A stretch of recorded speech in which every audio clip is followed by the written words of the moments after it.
All right, welcome back to the channel. It's your boy Fanon. In this video, we're going to talk about Errol Spence Jr., Terence Crawford, and Derrick James, according to reports, wanting Errol not to fight Terence because of a stylistic mismatch.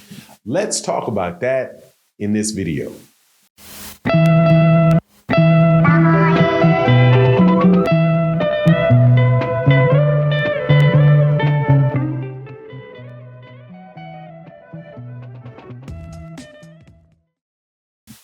All right, welcome back to the channel. It's your boy Fanon. In this video, we're going to be in the 147-pound division again. This time, talking about some information that's out there in the streets. You guys might have seen it on YouTube. You might have heard it somewhere else. But we're going to basically go through that, talk about it, because, I'm not so sure. But before I get into that, though, let me welcome you back to the channel. If you are a longtime subscriber and supporter, thank you so much for your support. If you're new to the channel, make sure that you hit that subscribe button and that bell icon so you can be notified of when we release more videos. All right, so as you can see, we got a change of scenery going on here. Out of town with my son on for a basketball tournament this weekend. So, not quite able to put out content in the same way that I usually do, but you know what it is, man. We on this boxing tip. Love boxing. So we're going to talk about boxing today. And we talk about pretty much anything that crosses the table. So if you got soft feelings or whatever, I don't know what to do for you. However, let's have this conversation because I think that it is kind of important, man, because it highlights a lot of silliness, in my opinion. And that is the word that one of the reasons that the fight may not take place between Errol Spence Jr. and Terence Crawford is because Errol Spence Jr.'s trainer doesn't want the fight. Now, a little bit of background on this. Errol Spence Jr. is the WBC, the IBF, and the WBA champion, and Terence Crawford is the WBO champion. There's been a lot of word, a lot of reports, a lot of stuff coming out about the negotiations and why it's taken so long. At a certain point in time, Mike Coppinger from ESPN said that the fight, even though the contract wasn't signed, that the contract was virtually done. Floyd Mayweather Jr. comes out and says, no, that's not the case. And that was a couple weeks ago now. So it seems as if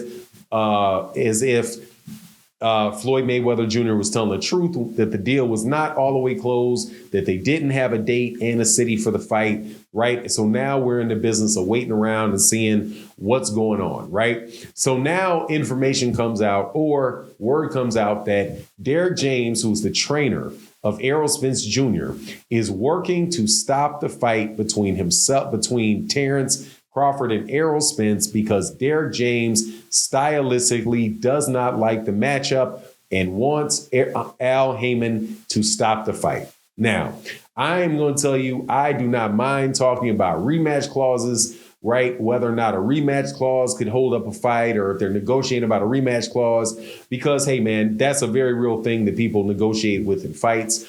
Whether or not you have, somebody's asking for $20 million, because if Terence Crawford asked for $20 million, I could not hate on that man at all for wanting that much money, because it's a terrific fight. And if by all perception, it's the biggest fight in boxing. So the question with that money is whether or not it's as big as Terence Crawford thinks it is. And if Terence Crawford says he wants 50%, I'll say, okay, hey, man, you're probably not going to get it because of the pay-per-view stuff, but I can at least understand there's some reason to believe that there may be some validity to that, especially seeing as it actually left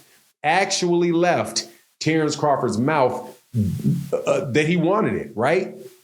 So all of those things, I think, when people say that, that stuff is going on, all right, I can kind of follow all that. However, when people tell me things like Brian McIntyre doesn't want Terence Crawford to fight Errol Spence because Brian McIntyre is afraid Terence Crawford will lose. Or in this particular case, that Derrick James is working behind Errol Spence Jr.'s back to go to Al Haymon and try to shut down a fight for his fighter. That to me sounds just a little bit like there's not any way that that's going to happen. First of all, it's directly contrary to anything Derrick James has ever said about that fight. and the working relationship that people know. I know because I've seen it. Other people know because it's not a secret. The working relationship between Errol Spence Jr. and Derrick James. And what do I mean by that? Derrick James specifically says his job is not to pick the fight for the fighter. His job is to prepare the fighter for the fight that they have. And if you listen to what Derrick James has said about the Terence Crawford Errol Spence Jr. matchup, he's been very clear that he believes that it is not a stylistic disadvantage for Errol Spence Jr. at all. In fact, he thinks that Errol Spence Jr., he doesn't know what Terence Crawford is going to do to beat him. He said, now I got to look at the matchup. I got to look in more detail, really study Errol, study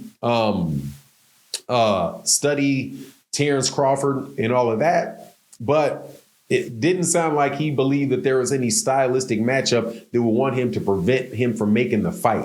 And then if you just think about it this way, if Errol Spence Jr. doesn't fight Terence Crawford, he's going to go to 154, and then you've got other stylists. There's always a stylistic matchup, or in the case of moving up to 154, a size issue up there, right? And plus, if Derrick James, now this is just me using my own logic, if Derrick James was going to do that, why wouldn't Derrick James prevent him from fighting Danny Garcia coming off of a layoff? Coming off of a major car accident in 2 years, jumping in there with Danny Garcia, who, by the way, is a very, very good counterpuncher, a very solid fighter. Why would he jump right into that after coming off that car accident? And then after he has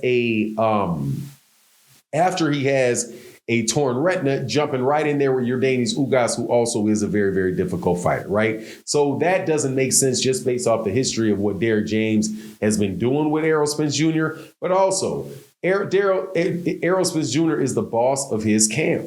He is the guy that has the relationship with Al Haymon, that talks to and is managed by Al Haymon. I'm sure if Al Haymon, I believe, I won't say I'm sure, if Al Haymon thought it was a stylistic matchup, then then Errol Spence Jr. and Al Haymon would talk about that. I don't think that Derrick James would call Al Haymon behind Errol Spence Jr.'s back and convince him not to make a fight, because that is actually probably not going to do anything. Now, I'm sure maybe there are matchmakers that work for the PBC. Everybody's got matchmakers, and they could say, hey man, this fight may be good. This fight may not be good. I don't know. But I've never seen the PBC hold up making a fight because they didn't like the outcome, the stylistic outcome of the fight. If that was the case, shoot, Al Haymon may have tried to keep Deontay Wilder, after he got the draw from Tyson Fury, from fighting Tyson Fury again, or fighting Tyson Fury a third time. That's his advisor. That's his advisor as well, right? So, I just don't buy that. Doesn't make sense to me. That would be the case. However, hey, man, if somebody is saying that they've actually heard that from somebody, I'm not going to disrespect that, because, hey, man, a lot of people talk, a lot of people say things, but that to me just doesn't make a lot of sense. Anyway, that's my take on the matter. You let me know what you think in the comment section. And with that, I'm out. Peace.